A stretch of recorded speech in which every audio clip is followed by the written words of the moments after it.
to speak out without fear, because fear disables people. Because this is your country. You speak out. I suspect the interest that you had in asking is that we should keep Uganda growing.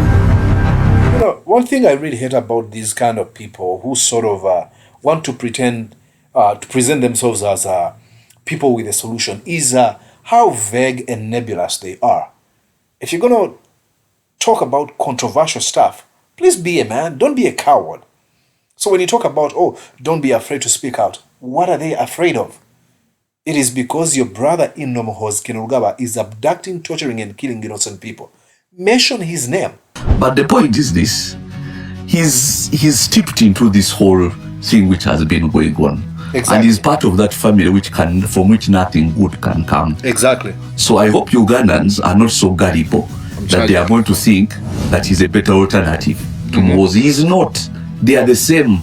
We just need to deal with that family completely. You're watching Mordecai Marissa Live Political Commentary. Please consider subscribing to help grow Uganda's Voices of Struggle ecosystem. Thank you. I cannot appreciate you enough for using your valuable time to always go on social media, break down things for people.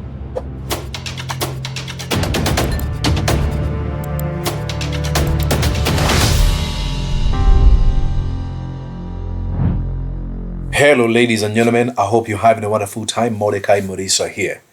As you might notice, or as you're noticing, I'm not in my studio. I'm not home. I traveled. I had to fly, took 2 flights, and I am now in Massachusetts. And I'll be traveling back home probably on Monday. Yes. And I'll let you know what I'm here for. So please bear with me. I think you would understand. We're going to be talking about this man, Rwabwogo, Museveni's son-in-law. I think he's able to read the writing on the wall that the Museveni criminal regime is teetering on the brink of destruction, complete destruction. And having noticed that, he's trying to distance himself, but in a very bizarre way, because he wants to sort of present himself as a presidential hopeful. You know, look at me, I can fix things. Oh, I'm an elite. And, you know, he's got these people who write him his speech, all these speeches using ChatGPT and stuff like that. They're produced in a cinematic style, carefully choreographed. Now he's here sort of attacking Muhoozi Kainerugaba, yet he's not attacking him. Now, I want you to understand the kind of game they're trying to play you, or they're trying to get you into. It is for you now to start looking at Muhoozi Kainerugaba and Rwabwogo as competitors, so that you choose a side. Do not fall for anyone. Do not be fooled. Okay? You can enjoy this drama without necessarily having a horse in the race. Decide not to have a horse in this race. It is Muhoozi Kainerugaba and Rwabwogo who are part and parcel of the criminality of the Museveni criminal regime. So do not fall for anything. But with that said, let's go and listen to what he says, and then I'll be breaking it here one by one. Listen to what he says. We must keep the country communicating. And it must communicate freely without fear. When it says we must keep the country communicating, that alone tells you that he's completely detached from the reality. And I'm going to explain, because when you say we must keep the country communicating, who is he referring to? The country hasn't been communicating. People have been abducted, tortured, and disappeared in the past. There have been the media houses have been shut down. Many in the past. I'm not referring to the latest one of shutting down of Daily Monitor or Nation Media Group. Absolutely not. You can muzzling or gagging individuals' voices and corporations. It has been going on for years. When it says we must keep, what are you trying to say? Are you trying to say the status quo has given people right to speak? No. It should be we should restore freedom of speech, not we must allow. Let's go back here. And then I'll shut up, and then let him talk. Go, Rwabwogo. We must keep the country communicating. And it must communicate freely without fear. You need to speak out without fear, because fear disables people. Because this is your country. You speak out.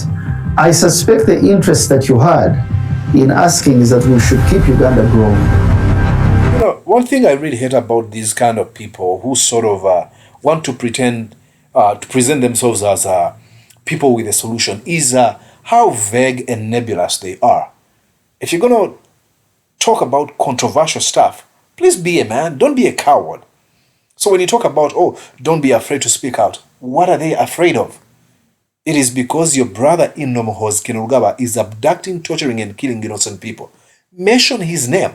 Don't beat around the bush. Don't engage in these nebulous and vague language that you're choosing to use at this moment. You don't have to do that. You cannot eat your cake, have your cake and eat it too. You either communicate directly to Muhoozi Kainerugaba, mention his name, call out his lawlessness and impunity, or you don't. You don't be like, oh, we must, oh, people are afraid. What are they afraid? Who is making them afraid? Jeez, insufferable people.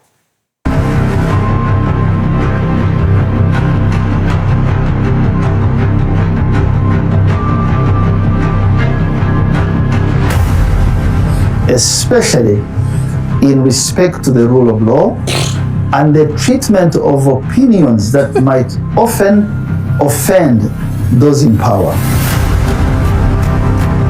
Because the United States dollar's $500 billion economy in 14 years that the president has set a target for us requires, listen to this, at least 35,000 megawatts of electricity to power this growth.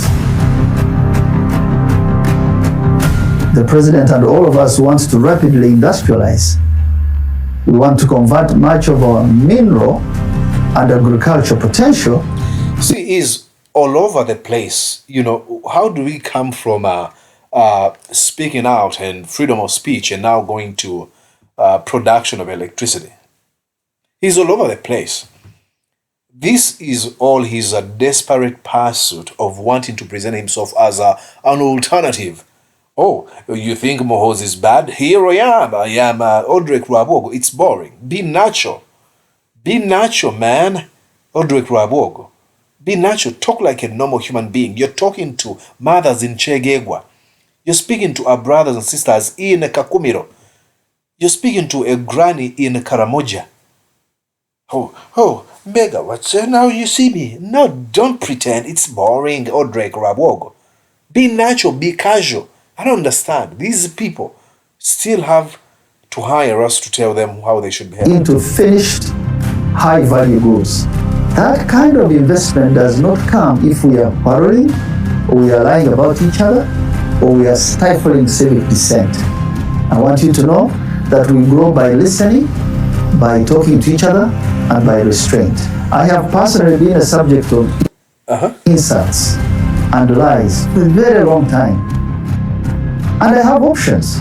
And my options are silence if what they are saying is just rubbish. One person said, Rwabwogo, you are naive to think that the NRM can recover anything that grows. That thing will die.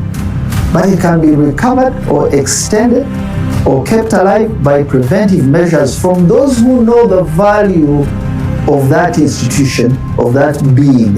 He who should inspire and lead others must be defended from traveling with souls of other men, from living, breathing, reading, and writing in the daily time one yoke of their opinions. Leaders must take action against those who you teach, who you provide for, and they still continue to infect others with impunity. Okay, that's Rwabwogo. Is trying to jump off the sinking ship of the Museveni criminal regime. It is very, very sad because He's been part and parcel of this criminal regime for quite some time. He's been part of this entire thing. So there's no way he's going to separate himself from all this. Actually, this point was made more clear by none other than Kabuleta. I think I had the video I had saved right here. This is Joseph Kabuleta. Listen to what he says. No, I think it should be somewhere around here. Where is Kabuleta? Yeah, it's right here. Listen. Kabuleta explained. We're going to have to. Failed, and the problems are.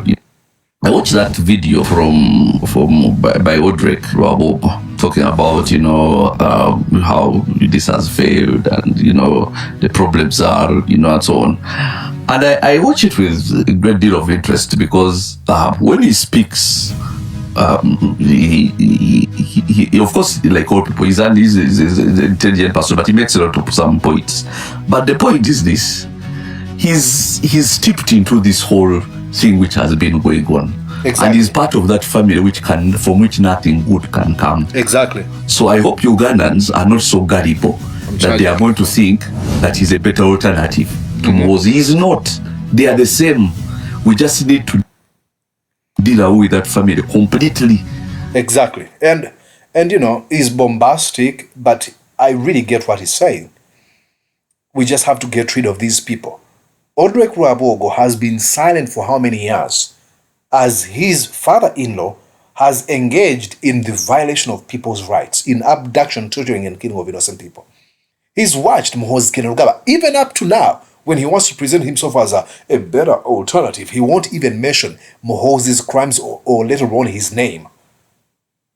These are all charlatans. And then it's going to be like, I've been insulted. They've called me naive. Yes, because when you say naive, think it's going to be naive. Like what you're engaging in now, it is charlatanic behavior. Get rid of that. Get rid of that. Nobody's buying this crap. You have been quiet. And up to now, you're afraid. Do you know the number of people who have been abducted? People who have been disappeared. We've heard stories of how they feed our people to crocodiles. Many people have been disappeared, never to be seen again. Get to the matter. Talk about those things. Don't beat around the bush. Don't try to play smart. Jeez. That's it for now. I'll be back, ladies and gentlemen. Stick around, okay? Did you enjoy what you just watched? I'm sure they did. I'm going to guess that you did. How about you consider subscribing to Mordecai Marissa Live YouTube channel? Thank you.